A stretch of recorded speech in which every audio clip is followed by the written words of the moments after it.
ಈ ಕಾರ್ಯಕ್ರಮದ ಪ್ರಾಯೋಜಕರು ನಿಮ್ಮ ಆರೋಗ್ಯದ ಬಗ್ಗೆ ಕಾಳಜಿ ಹೊಂದಿರುವ ಅತ್ಯುತ್ತಮ ಗುಣಮಟ್ಟದ ಮಸಾಲೆಗಳು S K Hind food products. Eat healthy, stay healthy. ದೇಹಕ್ಕೆ ಆರೋಗ್ಯ, ಮನಸ್ಸಿಗೆ ಉಲ್ಲಾಸ ನೀಡಬಲ್ಲ ಹನಾಪಾನೀಯಗಳು, ನೈಸರ್ಗಿಕ ಶಕ್ತಿ, ಸರಿ ಸಾಟಿ ಇಲ್ಲದ ರುಚಿ. ಪ್ರೈಮ್ ನ್ಯೂಸ್ಗೆ ಸ್ವಾಗತ. ನಾನು ಪವಿತ್ರ ಗೌಡ. ಮೊದಲಿಗೆ ಹೆಡ್ಲೈನ್ಸ್. ವಾಲ್ಮೀಕಿ ನಿಗಮದ ಹಗರಣದಲ್ಲಿ ಮುಖ್ಯಮಂತ್ರಿ ಸಿದ್ದರಾಮಯ್ಯರವರೇ ಮೊದಲ ಆರೋಪಿ. ಅವರು ಕೂಡಲೇ ತಮ್ಮ ಸ್ಥಾನಕ್ಕೆ ರಾಜೀನಾಮೆಯನ್ನ ನೀಡಬೇಕು. ಪ್ರತಿಪಕ್ಷ ನಾಯಕ ಅಶೋಕ್ ಆಗ್ರಹ. ಆಂಧ್ರಪ್ರದೇಶ ಸಂಪುಟದಲ್ಲಿ ಸಂಚಲನ. ಉಪಮುಖ್ಯಮಂತ್ರಿ ಹುದ್ದೆ ಮೇಲೆ ಪವನ್ ಕಲ್ಯಾಣ್ ಕಣ್ಣು. 5 ಸಚಿವ ಸ್ಥಾನಕ್ಕೆ ಜನಸೇನಾ ಬೇಡಿಕೆ. ಬಿಜೆಪಿ ಮತ್ತು ಎಂಇಎಸ್ ಒಟ್ಟಿಗೆ ಬಂದಂತೆ ಕಾಣ್ತಾ ಇದೆ. ಎಂಇಎಸ್ ಮತಗಳು ಬಿಜೆಪಿಗೆ ಹೋಗಿದ್ರಿಂದಲೇ ನನ್ನ ಮಗನಿಗೆ ಸೋಲಾಯಿತು, ಸಮಜಾಯಿಷಿ ನೀಡಿದ ಲಕ್ಷ್ಮಿ ಹೆಬ್ಬಾಳ್ಕರ್. ರೇಣುಕಾಸ್ವಾಮಿ ಕೊಲೆ ಕೇಸ್ನಲ್ಲಿ ದರ್ಶನ್ರನ್ನ ಬಂಧಿಸಲಾಗಿದೆ. ಯಾವ ಕಾರಣಕ್ಕೆ ಕೊಲೆ ನಡೆದಿದೆ ಎಂದು ಇನ್ನು ತನಿಖೆ ಬಳಿಕವಷ್ಟೇ ತಿಳಿಯಬೇಕಿದೆ. ಗೃಹ ಸಚಿವ ಡಾಕ್ಟರ್ ಜಿ ಪರಮೇಶ್ವರ್ ಪ್ರತಿಕ್ರಿಯೆ.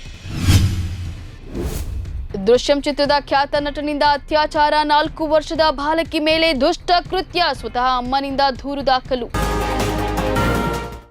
ವಾಲ್ಮೀಕಿ ಅಭಿವೃದ್ಧಿ ನಿಗಮದ ಅಕ್ರಮ ಹಣ ವರ್ಗಾವಣೆ ಪ್ರಕರಣದಲ್ಲಿ ಮುಖ್ಯಮಂತ್ರಿ ಸಿದ್ದರಾಮಯ್ಯರವರೇ ಮೊದಲ ಆರೋಪಿಯಾಗಿದ್ದು, ಅವರು ಕೂಡಲೇ ತಮ್ಮ ಸ್ಥಾನಕ್ಕೆ ರಾಜೀನಾಮೆಯನ್ನ ನೀಡಬೇಕು ಎಂದು ವಿಧಾನಸಭೆಯ ಪ್ರತಿಪಕ್ಷ ನಾಯಕ ಅಶೋಕ್ ಆಗ್ರಹಿಸಿದ್ದಾರೆ. ಸುದ್ದಿಗಾರರೊಂದಿಗೆ ಮಾತನಾಡಿದ ಅವರು, ವಾಲ್ಮೀಕಿ ನಿಗಮದಲ್ಲಿ ನಡೆದ ಹಗರಣದ ಹಿಂದೆ ಕೇವಲ ಬಿ ನಾಗೇಂದ್ರ ಇಲ್ಲ, ಇದರ ಹಿಂದೆ ದೊಡ್ಡ ನಾಯಕರೇ ಇದ್ದಾರೆ. ಮುಖ್ಯಮಂತ್ರಿ ಸಿದ್ದರಾಮಯ್ಯನವರಿಗೆ ಗೊತ್ತಿದ್ದೆ ಈ ಹಗರಣ ನಡೆದಿದೆ, ಇದರ ಜೊತೆ ಇನ್ನಷ್ಟು ಸಚಿವರು ಸೇರಿದ್ದಾರೆ ಅಂತ ಹೇಳಿ ಅಶೋಕ್ ಕಿಡಿಕಾರಿದ್ದಾರೆ.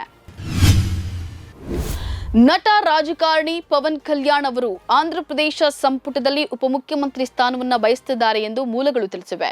ತೆಲುಗು ದೇಶಂ ಪಕ್ಷದ ಅಧ್ಯಕ್ಷ ಎನ್ ಚಂದ್ರಬಾಬು ನಾಯ್ಡು ಬುಧವಾರ ಮುಖ್ಯಮಂತ್ರಿಯಾಗಿ ಪ್ರಮಾಣ ವಚನವನ್ನು ಸ್ವೀಕರಿಸಲಿದ್ದು, ಪವನ್ ಕಲ್ಯಾಣ್ ತಮ್ಮ ಪಕ್ಷಕ್ಕೆ 5 ಕ್ಯಾಬಿನೆಟ್ ಹುದ್ದೆಗಳನ್ನು ನೀಡುವಂತೆ ಬೇಡಿಕೆಯನ್ನು ಇಟ್ಟಿದ್ದಾರೆ ಅಂತ ಹೇಳಿ ಮೂಲಗಳನ್ನ ಆಧರಿಸಿ ತೆಲುಗು ಮಾಧ್ಯಮಗಳು ವರದಿ ಮಾಡಿವೆ. ಆಂಧ್ರಪ್ರದೇಶ ವಿಧಾನಸಭೆಯಲ್ಲಿ ಜನಸೇನಾ ಶಾಸಕಾಂಗ ಪಕ್ಷದ ನಾಯಕನನ್ನಾಗಿ ಪವನ್ ಕಲ್ಯಾಣ್ ಅವರನ್ನ ಜನಸೇನಾ ಪಕ್ಷದ ಶಾಸಕರು ಆಯ್ಕೆ ಮಾಡಿದ್ದಾರೆ. ಜನಸೇನಾ ತಿನಾಲಿ ಶಾಸಕ ಎನ್ ಮನೋಹರ್ ಅವರು ಪವನ್ ಕಲ್ಯಾಣ್ ಅವರ ಹೆಸರನ್ನ ವಿಧಾನಸಭೆಯಲ್ಲಿ ಪ್ರಸ್ತಾಪಿಸಿದ್ದು, ಇದನ್ನ ಇತರ ಸದಸ್ಯರು ಸರ್ವಾನುಮತದಿಂದ ಬೆಂಬಲಿಸಿದ್ರು ಅಂತ ಹೇಳಿ ಪಕ್ಷದ ಮೂಲಗಳು ತಿಳಿಸಿವೆ. ಮಹಾರಾಷ್ಟ್ರ ಏಕೀಕರಣ ಸಮಿತಿಯ ಮತಗಳು ಬಿಜೆಪಿಗೆ ಹೋಗಿದ್ರಿಂದಲೇ ಬೆಳಗಾವಿ ಲೋಕಸಭಾ ಕ್ಷೇತ್ರದಲ್ಲಿ ತಮ್ಮ ಪುತ್ರ ಮೃಣಾಲ್ ಹೆಬ್ಬಾಳ್ಕರ್ ಸೋಲು ಕಂಡಿದ್ದಾರೆ ಎಂದು ಮಹಿಳಾ ಮತ್ತು ಮಕ್ಕಳ ಅಭಿವೃದ್ಧಿ ಸಚಿವೆ ಲಕ್ಷ್ಮಿ ಹೆಬ್ಬಾಳ್ಕರ್ ಹೇಳಿದ್ದಾರೆ. ಉಪಮುಖ್ಯಮಂತ್ರಿ ಡಿಕೆ ಶಿವಕುಮಾರ್ ಅವರನ್ನ ಭೇಟಿ ಮಾಡಿದ ನಂತರ ಲಕ್ಷ್ಮಿ ಈ ವಿಷಯವನ್ನು ತಿಳಿಸಿದ್ದಾರೆ. ಕಾಂಗ್ರೆಸ್ ಟಿಕೆಟ್ನಿಂದ ಸ್ಪರ್ಧಿಸಿದ ಅವರ ಪುತ್ರ ಮೃಣಾಲ್ ಬಿಜೆಪಿಯ ಜಗದೀಶ್ ಶೆಟ್ಟರ್ ವಿರುದ್ಧ 1.78 ಲಕ್ಷ ಮತಗಳ ಅಂತರದಿಂದ ಸೋಲು ಕಂಡಿದ್ದಾರೆ. ಬೆಳಗಾವಿಯಲ್ಲಿ ತ್ರಿಕೋನ ಸ್ಪರ್ಧೆ ನಡೆಯುತ್ತಿತ್ತು, ಆದರೆ ಈ ಬಾರಿ ಬಿಜೆಪಿ ಮತ್ತು ಎಂಇಎಸ್ ಒಟ್ಟಿಗೆ ಬಂದಂತೆ ಕಾಣ್ತಿದೆ ಅಂತ ಹೇಳಿ ಲಕ್ಷ್ಮಿ ಹೆಬ್ಬಾಳ್ಕರ್ ಹೇಳಿದ್ದಾರೆ. ನಟ ದರ್ಶನ್ ರೇಣುಕಾಸ್ವಾಮಿ ಕೊಲೆ ಕೇಸ್ನಲ್ಲಿ ಮೈಸೂರಿನಲ್ಲಿ ಅರೆಸ್ಟ್ ಆಗಿದ್ದಾರೆ. ಈ ಕೇಸ್ಗೆ ಸಂಬಂಧಿಸಿದಂತೆ ಗೃಹ ಸಚಿವ ಡಾಕ್ಟರ್ ಜಿ ಪರಮೇಶ್ವರ್ ಮಾಧ್ಯಮಕ್ಕೆ ಪ್ರತಿಕ್ರಿಯೆಯನ್ನು ನೀಡಿದ್ದಾರೆ.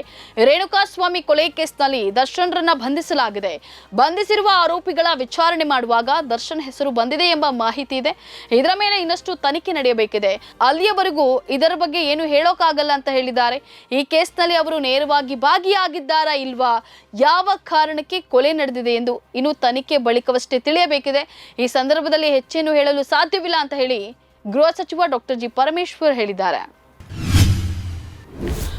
ಮಲಯಾಳಂ ನಟ ಮತ್ತು ಮಿಮಿಕ್ರಿ ಕಲಾವಿದ ಕುಟಿಕಲ್ ಜಯಚಂದ್ರನ್ ಅವರ ವಿರುದ್ಧ ಅತ್ಯಾಚಾರದ ಕೇಸ್ ದಾಖಲಾಗಿದ್ದು, ಈ ಸಂಬಂಧ ಕೇರಳ ಪೊಲೀಸರು ಪ್ರಕರಣವನ್ನು ದಾಖಲಿಸಿಕೊಂಡಿದ್ದಾರೆ. 4 ವರ್ಷದ ಬಾಲಕಿಯ ಮೇಲೆ ಲೈಂಗಿಕ ದೌರ್ಜನ್ಯ ಎಸಗಿದ ಆರೋಪ ಇವರ ಮೇಲಿದೆ.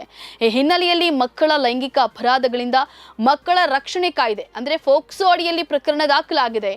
ಮಗುವಿನ ತಾಯಿ ನೀಡಿದ ದೂರಿನ ಮೇರೆಗೆ ಕೋಝಿಕೋಡ್ನ ಕಸಬಾ ಪೊಲೀಸ್ ಠಾಣೆಯಲ್ಲಿ ಪ್ರಕರಣ ದಾಖಲಾಗಿದೆ. ನಟ ಜಯಚಂದ್ರನ್ ಕೌಟುಂಬಿಕ ಕಲಹವನ್ನ ಲಾಭವಾಗಿ ಬಳಸಿಕೊಂಡು 4 ವರ್ಷದ ಮಗಳ ಮೇಲೆ ಲೈಂಗಿಕ ದೌರ್ಜನ್ಯವನ್ನ ಎಸಗಿದ್ದಾನೆ ಎಂದು ಬಾಲಕಿಯ ತಾಯಿ ಪೊಲೀಸರಿಗೆ ನೀಡಿರುವ ದೂರಿನಲ್ಲಿ ತಿಳಿಸಿದ್ದಾರೆ. ದೂರಿನ ಅನ್ವಯ ಜಿಲ್ಲಾ ಮಕ್ಕಳ ರಕ್ಷಣಾ ಘಟಕದ ಮನವಿ ಮೇರೆಗೆ ಕಸಬಾ ಠಾಣಾ ಪೊಲೀಸರು ದೂರುದಾರರ ಮನೆಗೆ ತೆರಳಿ ಬಾಲಕಿಯ ಹೇಳಿಕೆಯನ್ನ ಪಡೆದುಕೊಂಡಿದ್ದಾರೆ ಅಂತ ಹೇಳಿ ತಿಳಿದು ಬಂದಿದೆ. ಇವಿಷ್ಟು ಈ ಕ್ಷಣದ ನ್ಯೂಸ್ ಅಪ್ಡೇಟ್. ಸಮಾಜಕ್ಕಾಗಿ ನೋಡ್ತಾ ಇರಿ ಕನ್ನಡ 1 ನ್ಯೂಸ್. ನಮಸ್ಕಾರ.